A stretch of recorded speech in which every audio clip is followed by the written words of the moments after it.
dari seorang istrinya yang bernama Lea. Lewi diberi nama yang begitu istimewa oleh mamanya Lea karena punya sejarah yang panjang. Waktu Yakub pergi ke Laban, dia melihat bahwa kedua anak daripada Laban ini ternyata ia lebih memilih si Rahel untuk menjadi istrinya. Tapi ketika sudah tiba waktunya di mana Yakub dan Rahel harus bersatu sebagai suami dan istri, ternyata si Laban ini justru memberikan Lea untuk menjadi istri dari si Yakub. Yakub tidak terima hal itu. 7 tahun lamanya aku bekerja hanya untuk bisa mendapatkan si Rahel, tapi ternyata sekarang kau berikan Lea kepadaku. Yakub kurang mencintai Lea, tetapi Tuhan memiliki cara yang lain bagaimana supaya Yakub ini bisa mencintai Lea. Akhirnya dia menutup kandungan dari si Rahel, sehingga hanya Lea waktu itu yang bisa melahirkan anak. Lahir anak pertama, lahir anak kedua, dan lahir anak ketiga. Lalu Lea bilang begini, tentunya Yakub akan begitu melekat dengan saya.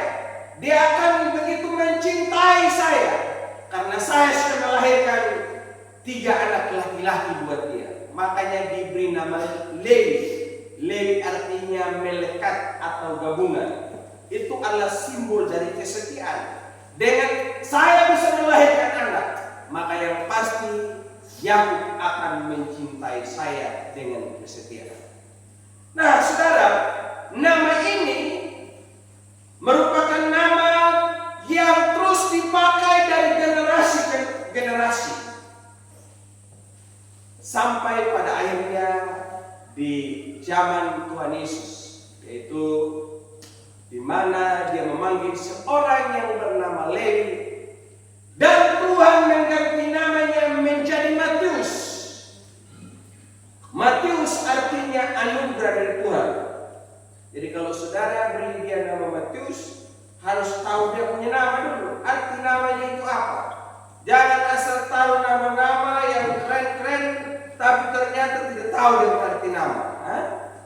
Jadi saudara, dari kehidupan Matius ini kita bisa belajar bagaimana kehidupan yang diubahkan oleh panggilan Yesus. Itulah tema perenungan kita hari ini, yaitu kehidupan yang diubahkan oleh panggilan Yesus. Bacaan firman Tuhan terdapat di dalam Injil Matius pasal 9. Matius pasal 9 ayatnya ke-9 sampai ayatnya yang ke-13. Itulah bacaan firman Tuhan yang kita akan sama-sama renungkan bersama di pagi hari ini. Dalam Matius pasal 9 ayat 9 sampai ayatnya yang ke-13. Demikian bunyi firman Tuhan. Saudara sudah temukan toh? Amin. Oke. Yang sering baca firman Tuhan pasti tahu itu. Tapi kalau sering hanya lihat-lihat HP saja dia bingung Matiusnya itu di mana ya? Ya, demikian bunyi firman Tuhan. Matius memungut cukai mengikut Yesus. Setelah Yesus pergi dari situ, ia melihat seorang yang bernama Matius duduk di tempat pemungut cukai. Lalu ia berkata kepadanya, "Ikutlah aku." Matius pun bangkit dan mengikut dia. Ketika Yesus makan di rumah Matius, datanglah banyak pemungut cukai dan orang berdosa lalu makan bersama dia dan murid-muridnya. Pada waktu orang Farisi melihat hal itu, berkatalah mereka kepada murid-murid Yesus, "Mengapa guru makan bersama pemungut cukai dan orang berdosa?" Yesus mendengarnya dan berkata, "Bukan orang sehat yang memerlukan tabib, tetapi orang sakit. Jadi pergilah dan pelajarilah arti firman ini. Yang kehendaki ialah belas kasihan dan bukan persembahan. Sebab aku datang bukan untuk memanggil orang benar, melainkan orang berdosa." Saudara yang saya kasihi dalam Tuhan kita Yesus Kristus, kita melihat Tuhan Yesus memulai pelayanannya, ia memanggil para rasul sebagai orang yang begitu dekat, dan dia juga terus ajar mereka untuk meneruskan berita Injil ke seluruh dunia. Dan salah seorang yang dipanggilnya adalah Matius. Matius dia memiliki pekerjaan sebagai pemungut cukai. Baru-baru ini saya mendengar dan menonton berita di televisi bahwa Bapak Menteri Keuangan ini dia bilang mulai sekarang untuk bagian bea cukai biar saya yang handle secara langsung, tidak perlu lagi untuk cari orang lain yang bisa duduk tempat itu dan memimpin. Karena saya melihat bahwa selama ini terjadi banyak korupsi di situ. Ternyata kehidupan seperti ini itu dimulai pada zaman dulu. Di zaman kehidupan Rasul Matius, dalam kapasitasnya sebagai pemungut cukai, dia juga melakukan tindakan yang sama, yaitu suka nipu-nipu orang, hidup tidak jujur, hidupnya amburadul. Tapi di tengah keberadaan yang demikian, justru Yesus datang memanggil dia.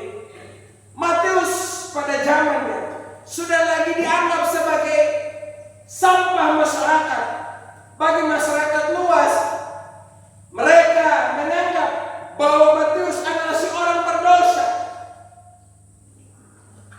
Orang Yahudi anggap dia sebagai pengkhianat. Apalagi para imam atau para tokoh-tokoh agama yang disebut sebagai pemungut cukai itu tidak layak untuk masuk di bait Allah karena sebagai orang pendosa.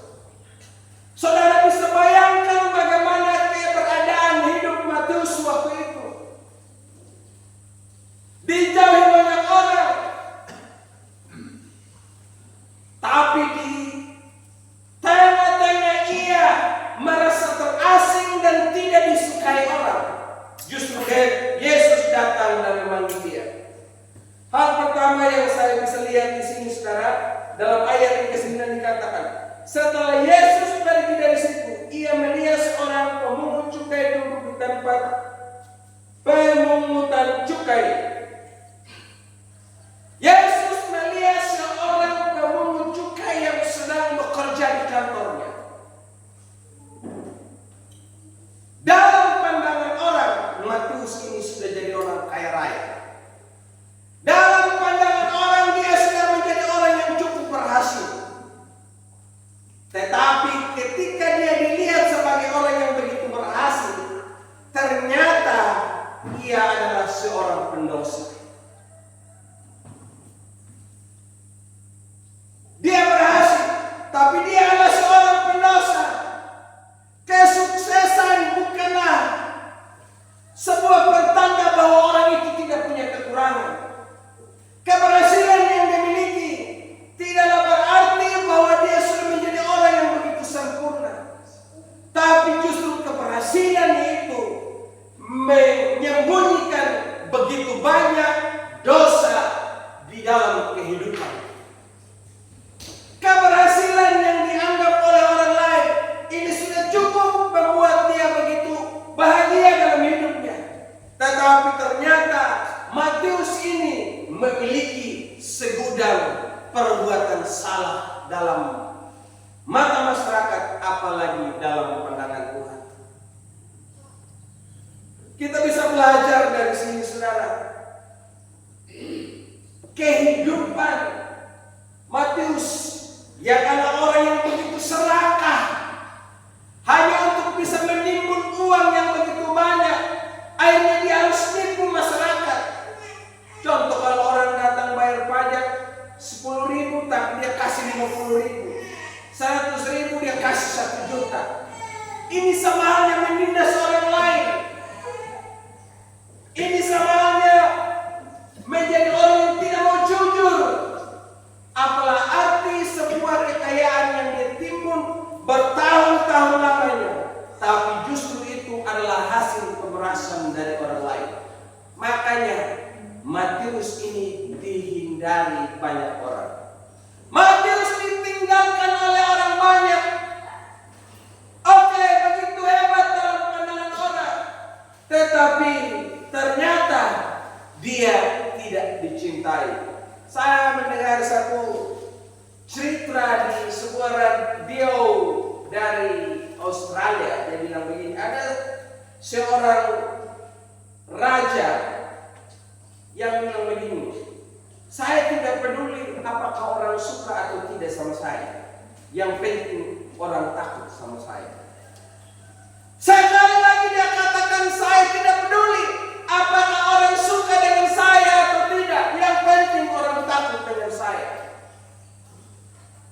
Artinya orang itu hanya karena sungkan, takut, hormat sama dia, maka orang tidak berani ungkit-ungkit. Tapi yang sebetulnya adalah bagaimana kita harus menunjukkan cinta kasih kepada orang lain. Biarkan mereka itu mengikuti kita bukan karena takut, tetapi karena mereka begitu mencintai kita. Yesus membuktikan dalam pelayanannya bahwa para murid-murid yang dia rekrut itu, mereka ikut Yesus bukan karena mereka takut, tetapi karena ada rasa cinta mereka kepada Tuhan. Dari kehidupan Matius ini kita bisa belajar bahwa ternyata orang yang berdosa, orang yang begitu rusak, orang yang begitu hancur di mata masyarakat, justru orang-orang seperti itulah yang Tuhan Yesus cari. Siapakah di antara mama yang hadir pagi hari ini yang tidak ada kekurangan dalam hidupnya, yang tidak pernah ada salah, yang tidak pernah ada dosa? Saya pikir kita semua punya kekurangan. Tapi justru Tuhan datang memanggil kita sekalian. Dalam bagian terakhir firman Tuhan katakan bahwa aku datang bukan untuk orang benar, melainkan untuk orang yang orang berdosa. Jadi kalau selama ini kita serakah, kita tidak jujur, kita suka menindas, mari kita bisa belajar dari kehidupan Matius. Amin. Hal kedua, saudara, kalau Bapak-Bapak perhatikan ayatnya yang ke-9 bagian B. Yesus katakan, ikutlah aku. Matius pun bangkit dan mengikuti dia. Ikutlah aku. Panggilan itu Tuhan Yesus tidak perlu bujuk-bujuk sama dia. Aduh Matius, tolong kau ikut sama saya. Tuhan Yesus tidak menjanjikan sesuatu kepada dia, tetapi hanya kata, mari ikutlah aku. Justru itu mengubah seluruh hidup daripada Matius. Mari ikutlah aku. Tidak ada janji-janji mulu. Kalau kau jadi pengikut saya kasih kau ini. Kau akan lebih untung dari pekerjaanmu yang kau sedang kerjakan saat ini. Tapi perkataan Yesus, mari ikutlah aku, itu seperti magnet yang menarik kehidupan Matius. Sampai pada akhirnya seluruh pekerjaannya, harta kekayaannya, masa lalunya, semua dia tinggalkan. Karena dia berpikir bahwa panggilan mengikut Yesus jauh lebih mulia dari segala hal apapun. Inilah yang banyak tidak dimengerti oleh orang lain. Merasa bahwa panggilan Tuhan itu sepertinya dia menekan hidupnya. Dia tidak memiliki kebebasan untuk berbuat sesuatu. Sebetulnya menjadi pengikut Yesus, menjadi orang Kristen adalah satu sukacita tersendiri, saudara dan saya. Hau pahanan wangi, hau paetri matawangnya, hau Riki matawangnya. Kalau seandainya kita sadar bahwa panggilan menjadi pengikut Yesus itu jauh lebih mulia dari segala pekerjaan apapun. Tapi banyak orang zaman sekarang kalau dipanggil menjadi pengikut Tuhan justru lebih banyak menolaknya Tapi kalau untuk pekerjaan yang lain tidak menolak. Kebanyakan di sekolah-sekolah Alkitab itu, saudara, orang itu pergi sekolah di situ karena pelarian. Tidak diterima dari sekolah universitas atau kampus-kampus elit, maka carilah sekolah teologi untuk bisa sekolah di situ. Tapi gembala ini tidak pelarian, saudara ya. Bukan karena saya ditolak dari satu tempat. Kalau saya pergi melamar juga di sekolah lain, waktu itu tidak mungkin diterima. Saya bawa ijazah SMA diterima, saudara, di perguruan tinggi, kan tidak mungkin ya. Nah, saya pergi sekolah. Ketika saya ikut paket, saya terus kembangkan kemampuan saya untuk bisa melayani dia. Karena saya merasa bahwa panggilan untuk menjadi hambanya adalah panggilan yang tertinggi dalam hidup saya. Jauh lebih mulia dari segala hal apapun, dari segala pekerjaan apa saja. Maka saya berusaha bagaimana untuk terus meningkatkan kapasitas saya terus belajar. Saya tidak pernah mengenal waktu untuk terus berjuang bagaimana pengetahuan saya semakin bertambah. Apalagi di zaman sekarang ini, kita hidup di zaman yang makin hari perkembangannya semakin bertambah. Seakan-akan kita manusia ini tidak bisa mengejar kecepatan dari perkembangan itu. Makanya kita dituntut untuk menjadi orang yang terus memperbaharui kapasitas kita untuk melayani di tengah zaman yang semakin beragam. Matius ini dipanggil tanpa syarat.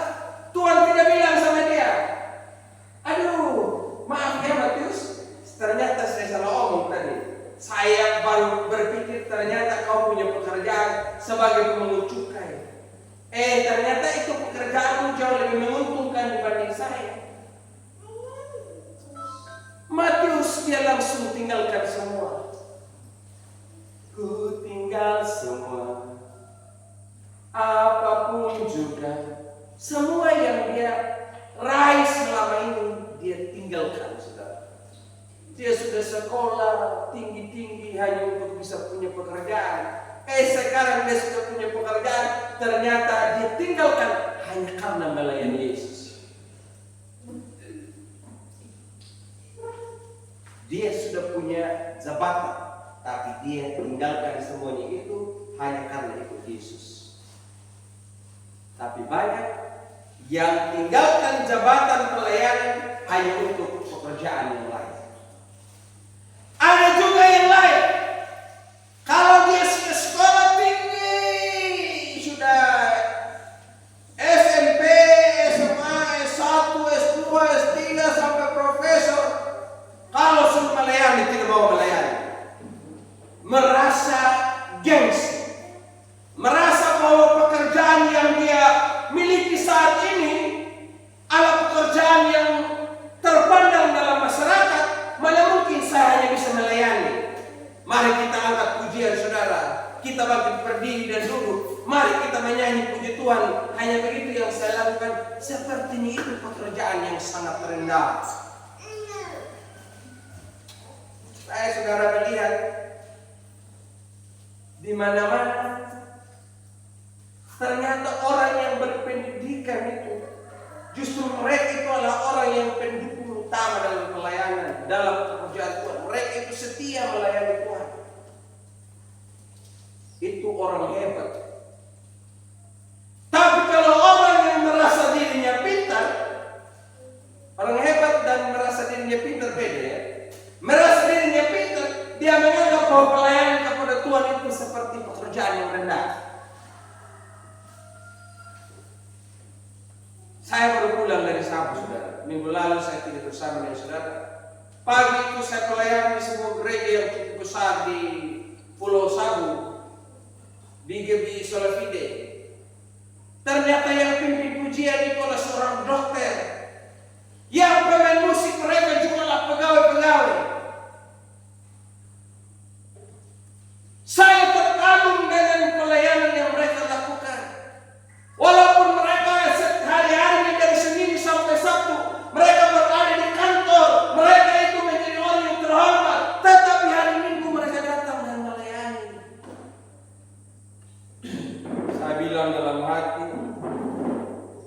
Kalau kita di Sumba ini, jangankan dia jadi ini dokter, dia jadi ketua RT saja dia gengsi minta ampun. Betul atau tidak? Kecuali kita punya tim musik ini, saudara Bidi walaupun dia jadi ketua RT, tapi dia semangat melayani. Kita yang rahat jelata ini tidak mau melayani, saudara. Nah, ya saudara, begitupun juga saya pindah di gereja lain. Mereka yang melayani di situ adalah orang-orang yang punya pekerjaan, bukan pengangguran, tapi mereka tahu bagaimana mengatur waktu mereka, kapan mereka melayani, kapan mereka bekerja di kantor. Saya bilang dalam hati, Tuhan, tolong juga supaya jemaat yang ada di PKH sadar kalau mereka itu punya panggilan dan mereka melayani dengan penuh ketulusan. Sama seperti Engkau memanggil kami tanpa salah, tanpa harus memperhitungkan segala dosa dan pelanggaran kami. Maka biarlah kami juga belajar untuk menjadi pribadi yang selalu bersyukur sama Tuhan. Hamane Allah pada Paul bonyum pada pindi lihat bonyum panjadi Allah dan menjadi mangne Allah. Maka nyuta ibudi harus tanya tahu mabisa apalagi melangung lemiri lagi pada huar dan luminda pada tundunya dan pada ramal wakan ini. Matius dia tinggalkan semua apa yang menjadi kehormatan dan pelayanan dan pekerjaan. Saudara bisa bayangkan bagaimana Matius ini dia itu keluar itu bukan karena dipecat, tapi dia itu memilih untuk melayani Tuhan karena sadar bahwa ini adalah panggilan yang jauh lebih mulia dalam hidupnya. Tinggalkan semuanya. Pikir saudara, selama ini sudah biasa duduk di kursi terhormat. Orang bilang dia, selamat pagi Bapak, selamat pagi Ketua. Ternyata sekarang sudah tidak lagi. Tidak ada lagi kalimat-kalimat seperti itu yang dia dengar. Tapi dia berkata bahwa panggilan untuk melayani Tuhan justru ini menjadi segala-galanya dalam hidup saya.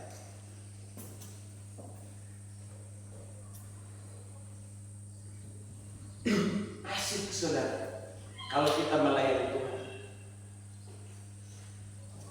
Tuhan itu begitu baik dengan kita. Tidak ada yang bisa sebetulnya kita balas dia punya kebaikan. Hanya dengan kita persembahkan hidup kita. Tuhan tidak pernah meminta barang-barang yang lain, harta materi dan sebagainya yang kita miliki. Tapi dia hanya mau bagaimana kita memiliki hati seorang hamba yang mau melayani dia. Dan ini yang masih kurang dari diri kita, saudara. Saya lihat itu gereja-gereja di Sabu, biar gereja di kampung, tapi mereka semua gereja besar-besar, saudara. Selain itu di dalam ruangan itu fasilitas lengkap semua sama seperti gereja-gereja di Jakarta, saudara. Full musiknya itu mereka dong punya lampu-lampu apa segala macam, kayak kita hadir dalam sebuah konser, saudara. Saya bilang Tuhan, saya juga mau supaya dia kami seperti itu. Makanya tahun ini saudara, tahun depan ini saudara, kita akan berbuat lebih daripada yang sekedar kita jalani selama ini. Saudara mau? Mau toh? Nah, tahun depan ini kursi-kursi ini kita harus ganti. Kita ganti kursi apa dan punya nama itu yang ada minyak-minyaknya itu. Apa dia nama itu? Yang kayak di Betawa itu itu kita ganti semua. Ini ruangan ini saudara, kita harus kasih ini apa? Kipas angin, kasih AC ya. Dan begitu supaya kalau datang di gereja ini tidak perlu ngipas. Jadi saudara lebih lama lagi ada di rumah Tuhan tuh. Saya lihat di Sabu gereja di kampung-kampung mereka semua begitu. Kursi-kursi mereka kursi-kursi yang bagus semua.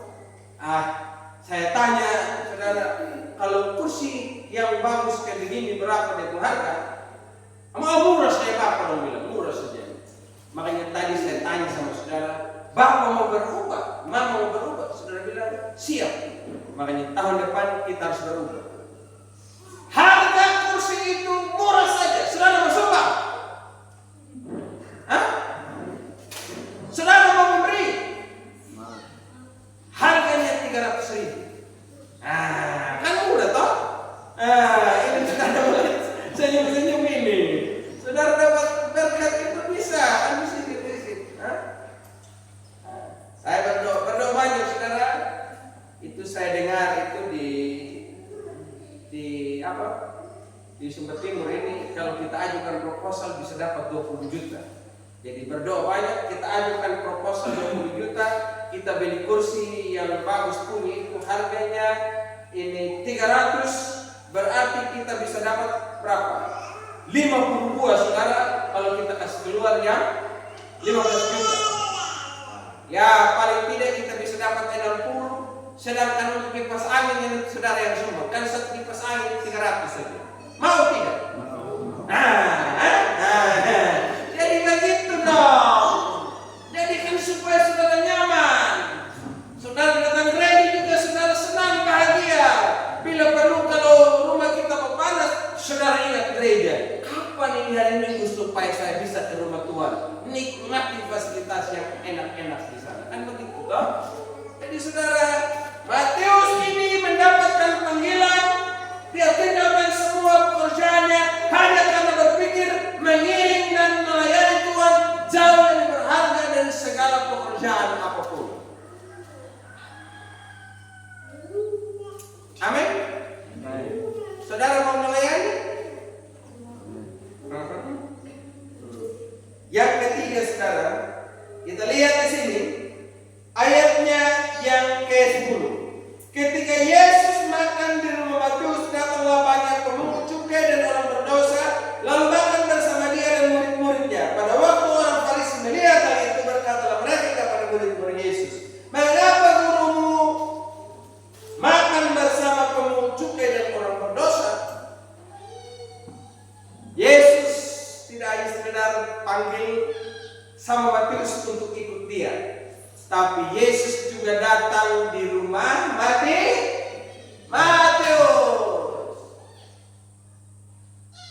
Orang yang selama ini dijauhi, yang tidak disukai banyak orang, yang ditinggalkan banyak orang, bahkan keluarganya sendiri tidak mau anggap sama dia.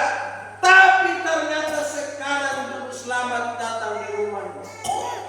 Tahun ini kita punya tema Natal, Allah hadir untuk menyelamatkan keluarga. Yesus datang di rumah Matius karena dia bukan hanya sekedar memanggil Matius untuk menjadi pengikutnya, tetapi dia juga mau supaya seluruh keluarganya diselamatkan. Tuhan mau supaya seluruh isi rumah kita menjadi orang yang diselamatkan. Dimulai dari siapa tadi? Matius dirubah, para seluruh keluarganya diselamatkan, dan seluruh teman-teman dari Matius juga diselamatkan. Karena ketika Yesus sudah hadir di rumah Matius, si Matius dia undang dia punya kawan-kawan pemungut cukai, kawan orang-orang berdosa, kumpul dalam satu rumah untuk sama-sama terima keselamatan itu. Tuhan juga mau supaya seluruh keluargamu dan keluargaku diselamatkan Tuhan. Makanya di momen Natal kali ini kita belajar dari Matius. Kalau saudara sudah terima Tuhan Yesus, saudara sudah diubahkan Tuhan, biarlah kehidupanmu yang telah diubahkan Tuhan, engkau bisa juga transformasikan, engkau bagikan, engkau nyatakan bagi orang lain supaya seluruh isi rumahmu itu jadi orang yang diselamatkan Tuhan. Jadi kalau selama ini cuma bapak-bapak yang rajin gereja, maka tahun depan mama semua rajin gereja. Di Sabu saudara, itu kata mereka lebih banyak perempuan yang datang gereja dibanding laki-laki. Di Sabu. Lalu saya bilang sama Bapak Pendeta di sana, oh kalau kami di Sumur apa beda? lebih rajin dibanding dengan ibu-ibu. Mereka rajin. Hari Minggu itu mereka itu setia. Mereka itu laki-laki tidak pernah diam. Mereka jalan juga kemana-mana.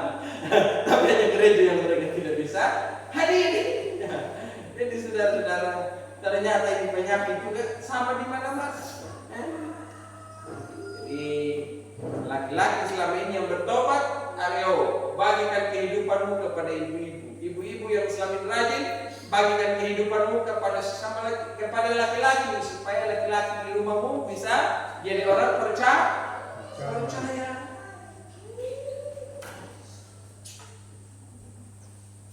Betapa bahagianya para pemungut cukai dan orang berdosa itu. Mereka selama ini tidak ada yang hiraukan mereka, tapi sekarang mereka sudah menjadi orang yang terhormat di dalam pandangan Tuhan.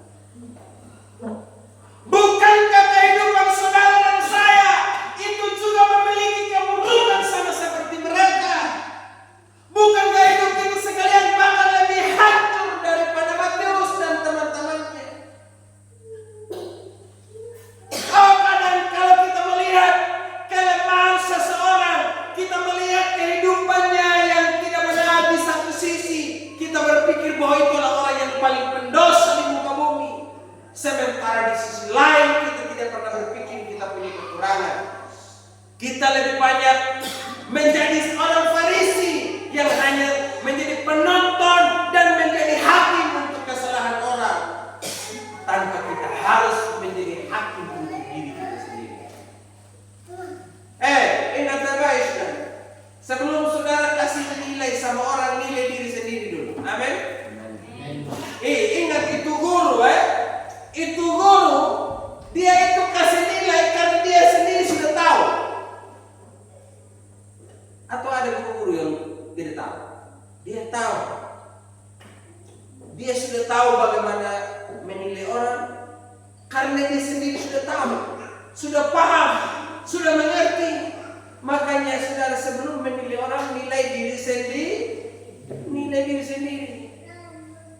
Jangan sanggup melihat ketombe di rambut orang lain, tapi kutumu banyak juga di kepala. Amin. Jangan lebih banyak melihat selumbat di mata orang, tapi lihat juga balok di matamu sendiri.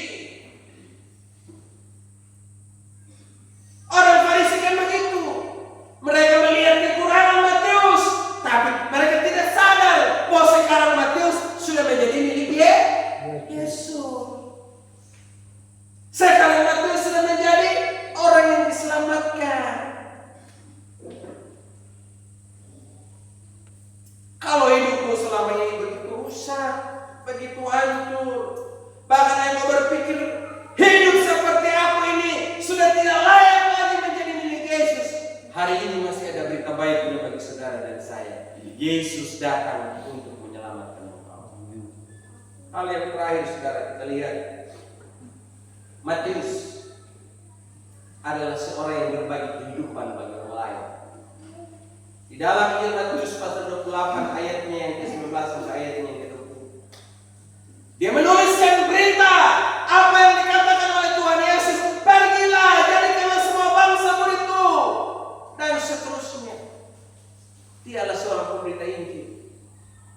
Yesus sudah mengubah hidupku dari orang yang begitu rusak dan hancur, tapi di sisi yang lain aku sudah bahagia. Tapi sementara masih ada saudara-saudaraku yang mereka juga sedang memohon belas kasihan, tolonglah kami mau binasa. Oh, karena itu maka aku harus bertolong mereka. Makanya dia menjadi pemberita Injil. Dalam sejarah gereja dituliskan, Matius ini adalah seorang yang memberitakan Injil sampai ke daerah yang bernama Ethiopia. Dan dikatakan bahwa di Ethiopia lah Matius mengalami penganiayaan sebagai martir dan ia mati ditombak di sana. Dari kehidupan yang hancur, yang rusak, dia dipanggil Tuhan menjadi miliknya. Dia diselamatkan. Lalu sekarang dia menjadi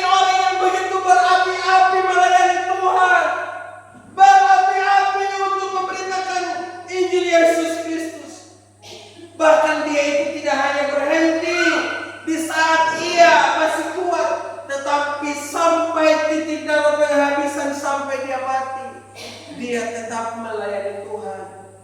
Oh, alangkah indahnya dan baiknya saudara, kalau saudara yang selama ini turut serta dalam pelayanan, saudara melakukan hal yang demikian sampai mati. Betapa bahagianya Tuhan melihat kehidupan saudara. Tapi saya melihat ada banyak orang awalnya begitu bersemangat melayani Tuhan, tapi ternyata di tengah perjalanan pengiringan akan Tuhan, api itu mulai kendor, api itu mulai padam. Akhirnya menjadi orang yang seperti yang dituliskan dalam kitab Wahyu, menjadi orang yang suam-suam kupu, tidak panas tidak dingin. Biarlah hari ini Tuhan bisa membangkitkan kembali semangat yang pulih itu. Kalau perintahmu udah mulai padam, Tuhan bisa nyalakan kembali saudara. Roh Kudus akan menolong saudara untuk bangkit dari keterpurukan itu, supaya saudara menjadi orang yang bernyala-nyala bagi Tuhan. Bernyala-nyala dalam mengikuti Tuhan. Orang yang bernyala-nyala ngiring Tuhan itu saudara, tiap hari itu hanya ingat gereja saja, amin. Oh, iya. Jadi kalau saudara tiap hari hanya ingat gereja saja, berarti saudara lagi bernyala-nyala bagi Tuhan. Tapi kalau saudara tidak sempat ingat gereja, tidak tahu hari Minggu, tidak tahu pergi persekutuan, berarti saudara udah mulai padam. Orang yang bernyala-nyala dalam melayani, kalau dia sudah tidak lama lagi melayani, kapan lagi saya melayani? Ada semangat, ada kerinduan yang besar untuk bisa melayani Tuhan. Belajar dari Matius. Karena hidup Matius tidak jauh lebih baik daripada saudara dan saya. Matius memang seorang penipu, seorang penindas, seorang yang tidak jujur.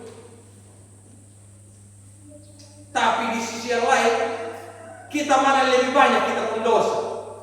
Matius apa yang dia lakukan? Penipu, penindas orang lain, tidak jujur. Kita juga lakukan itu, malah kita maki-maki lagi, kita berontak-berontak lagi, kan masih begitu toh? Lebih kurang ajar kita saudara.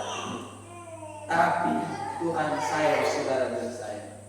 Orang yang kurang ajar seperti saudara dan saya lah yang Tuhan cari. Makanya firman Tuhan dikatakan tadi, bukan orang sehat yang memerlukan tabib, tetapi orang sakit.